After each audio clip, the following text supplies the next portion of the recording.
നമസ്കാരം. പ്രധാന വാർത്തകൾ.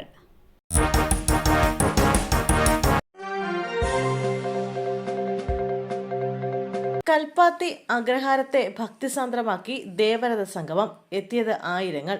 ത്രിസന്ധിയിൽ വിശാലാക്ഷി സമേത വിശ്വനാഥസ്വാമി ക്ഷേത്രത്തിന് മുന്നിലെ തേരുമുട്ടിയിൽ 5 ദേവരഥങ്ങളുടെ സംഗമമാണ് നടന്നത്. വിശ്വനാഥന്റെ തേരിനൊപ്പം മുരുകനും ഗണപതിയും പഴ കാൽപ്പാത്തി ലക്ഷ്മീനാരായണ പെരുമാളും ചാത്തപുരം പ്രസന്ന മഹാഗണപതിയും ഇടം പിടിച്ചു. അപൂർവ നിമിഷത്തിന് സാക്ഷിയായതും ദേവമന്ത്രജപത്താൽ മുഖരിതമായ അഗ്രഹാരവീതികളിൽ നിറഞ്ഞതും ആയിരങ്ങളാണ്. ദേവഗണങ്ങളെ വഹിച്ചുകൊണ്ടുള്ള രഥങ്ങൾ തൊട്ടുവണങ്ങാനും തേര് വലിക്കാനും വൻ ജനാവലിയെത്തി. കേരള കലാമണ്ഡലത്തിലെ ലൈംഗിക അതിക്രമം. അധ്യാപകനെതിരെ വീണ്ടും കേസുകൾ. കേരള കലാമണ്ഡലത്തിലെ വിദ്യാർത്ഥികൾക്കെതിരായ ലൈംഗിക അതിക്രമത്തിൽ കലാമണ്ഡലം അധ്യാപകൻ കനകകുമാറിനെതിരെ 3 കേസുകൾ കൂടി. തൃശൂർ ചെറുതുരുത്തി പോലീസിന്റേതാണ് നടപടി. കൂടുതൽ വിദ്യാർത്ഥികൾ പരാതിയുമായി രംഗത്തെത്തിയ പശ്ചാത്തലത്തിലാണ് നടപടി. നേരത്തെ പോക്സോ വകുപ്പുകൾ അടക്കം ചുമത്തി 2 കേസുകൾ എടുത്തിരുന്നു. അതേസമയം ഒളിവിൽ കഴിയുന്ന കനകകുമാറിനായി അന്വേഷണം പോലീസ് ഊർജിതമാക്കിയിട്ടുണ്ട്. കാറും ജീപ്പും കൂട്ടിയിടിച്ച യുവതിക്ക് ദാരുണാന്ത്യം. കാസർഗോഡ് ബന്ദിയോട് കാറും താർ ജീപ്പും കൂട്ടിയിടിച്ചാണ് അപകടം നടന്നത്. മഞ്ചേശ്വരം മച്ചമ്പാടി സ്വദേശി ഫാത്തിമത്ത് മെർസാനത്താണ് മരിച്ചത്. 29 വയസ്സായിരുന്നു. കാറിലുണ്ടായിരുന്ന 3 പേർക്ക് പരിക്കേറ്റു.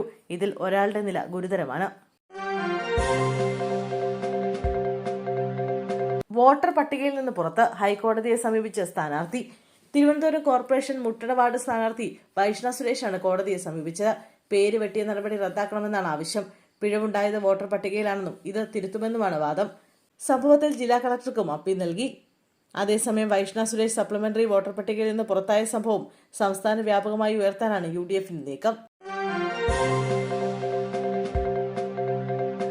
ആർഷോയ്ക്കെതിരെ പരാതി നൽകിയ ASF നേതാവ് സ്ഥാനാർത്ഥി.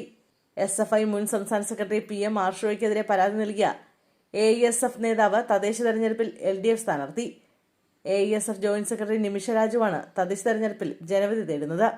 പറവൂർ ബ്ലോക്കിൽ കെടാമംഗലം ഡിവിഷനിൽ നിന്നാണ് നിമിഷ മത്സരിക്കുന്നത്. 2021 ഒക്ടോബറിൽ സെനറ്റ് തെരഞ്ഞെടുപ്പിനിടെയുണ്ടായ SFI ASF സംഘർഷത്തിനിടെ ആർഷോ ജാതിപ്പേര് വിളിച്ചതായിരുന്നു നിമിഷയുടെ പരാതി. നിമിഷയുടെ പരാതി വ്യാജമായിരുന്നുവെന്ന് വെളിപ്പെടുത്തി മുൻ ASF നേതാക്കൾ കഴിഞ്ഞ ദിവസം രംഗത്തെത്തിയിരുന്നു.